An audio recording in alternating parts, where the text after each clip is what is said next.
WhatsApp everyone, welcome to our YouTube channel accounts class 11th। हम आज पढ़ने वाले हैं। तो हम चैप्टर नंबर 1 कर रहे हैं, इंट्रोडक्शन टू अकाउंटिंग। आ गए हम अपने लास्ट टॉपिक पे, कंपेरेबिलिटी इन अकाउंट्स। अब हम अकाउंटिंग करते हैं, इंफॉर्मेशन प्रोवाइड करते हैं, अब उससे कंपेयर करते हैं। अब कंपेयर भी हम 2 वेज में करते हैं। कैसे करते हैं, क्या होता है ये कंपेरेबिलिटी इन अकाउंट्स, हम सब कुछ डिस्कस करेंगे। और अगर आप पहली बार हमारे चैनल पर विजिट करें तो please subscribe to our channel and like to this video. आपको ऐसी ही अच्छी अच्छी वीडियो मिलती रहेगी, तो please subscribe to our channel. आप इंपॉर्टेंट अपडेट ना मिस कर दे। तो हम स्टार्ट करते हैं आज का टॉपिक। Let's begin. तो व्हाट इज़ कंपेरेबिलिटी। पहले तो हमें ये समझना पड़ेगा कि कंपेरेबिलिटी होती क्या है, व्हाट इज़, है ना, व्हाट इज़ इट, मीनिंग क्या होता है। तो comparability means the user should be able to compare. अब कंपेरेबिलिटी के नेम से ही हमें समझ में आ रहा है कि हमें इसमें कुछ कंपेयर करना है। तो the accounting information of the enterprise of current accounting year with those of the previous accounting year. अब हमने इस साल अकाउंटिंग करी, इस साल के अकाउंटिंग इंफॉर्मेशन हम प्रीवियस में, जैसे कि हमें कंपनी की ग्रोथ चेक करने की, ईयर टू ईयर कितनी ग्रोथ हुई कंपनी की, तो हम प्रीवियस अकाउंटिंग ईयर से कंपेयर करके हम समझ में आ सकता है कि हाँ, प्रीवियस अकाउंटिंग ईयर से हमें इस अकाउंटिंग ईयर क्या अलग मिला है, क्या ज़्यादा प्रॉफिट हुआ है या लॉस हुआ है, ये क्या हुआ है, कैसे हमारी कंपनी की ग्रोथ बढ़ी है, नेट वर्थ बढ़ी है, क्या हुआ है। तो हम, ये होता है कंपेरेबिलिटी, जिसमें हम कंपेयर कर सकते हैं, है ना। तो हम इसमें भी 2 टाइप्स होते हैं, एक इंट्रा फर्म कंपैरिजन, एक इंटर फर्म कंपैरिजन। अब ये दोनों क्या होते हैं तो ब्रीफली हम समझते हैं इसी वीडियो में।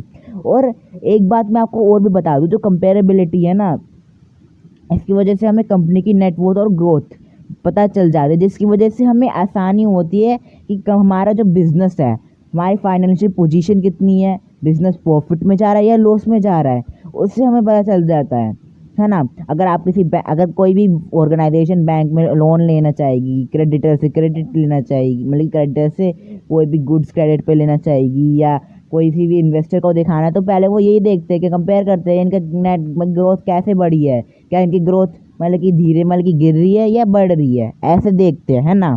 तो intra firm comparison means comparing the item of financial statement of 2 or more segments of division of the same enterprise। अब अकाउंटिंग इंफॉर्मेशन में हमने देखा था कई सारे सेगमेंट्स होते हैं, कई सारी फाइनेंशियल स्टेटमेंट होती है। हम जैसे कि कोई भी फाइनेंशियल स्टेटमेंट हमें 2 कंपेयर करने, तो हम उससे कर सकते हैं, जो कि कंपनी के अंदर ही, एक ऑर्गेनाइजेशन के अंदर ही होता है। जो अकाउंटिंग इंफॉर्मेशन है उसमें हम कंपेयर करते हैं, जैसे कि गुड्स कितने बिके, गुड्स कितने आए, इसमें हम कॉस्ट में कंपेयर कर सकते हैं, कितनी सेल हुई, कितने हमने इन्वेस्ट किया, इसमें कंपेयर कर सकते हैं। तो कंपैरिजन मतलब विद इन द अंदर हो, मतलब कि अंदर, जो कि ऑर्गेनाइजेशन के अंदर कंपैरिजन होता हो, वो होता है इंटर फर्म कंपैरिजन। अब intra firm comparison means compare the item of financial statement of 2 और more from with in the same industry और विद द इंडस्ट्री एवरेज। अब समझो, अब इसमें क्या है, इंट्रा फर्म कंपैरिजन में कंपैरिजन कंपनी के अंदर नहीं होता, जो कि उसके अलग अलग चीज़ों का कंपैरिजन होता है दूसरी कंपनी से।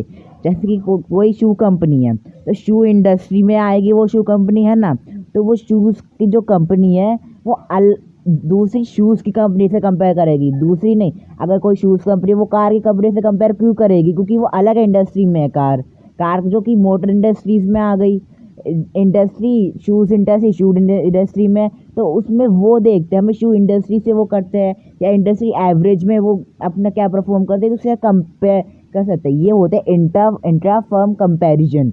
और जो कि अलग अलग कंपनी से, जैसे हमारे कॉम्पिटिटर्स हैं, हमने उनसे कंपेयर कर लिया, अलग अलग कंपनीज है उनसे कंपेयर कर लिया, जो कि इंडस्ट्री के अंदर, दूसरी इंडस्ट्री से नहीं करते। इंडस्ट्री एवरेज, जैसे कि इतनी इंडस्ट्री में एवरेज हमने निकाल लिया, उसमें क्या आपका कंपैरिजन है वो देखते हैं हम, ये नहीं देखते दूसरी हमने इंडस्ट्री से कर लिया। तो ये होता है इंट्रा फर्म कंपैरिजन। सो हमारा चैप्टर नंबर 1 अकाउंटिंग खत्म हो चुका है। Hope you like this video. अगर आपको वीडियो पसंद आए तो please subscribe to our channel, like to this video. Thank you for watching our video. Thank you.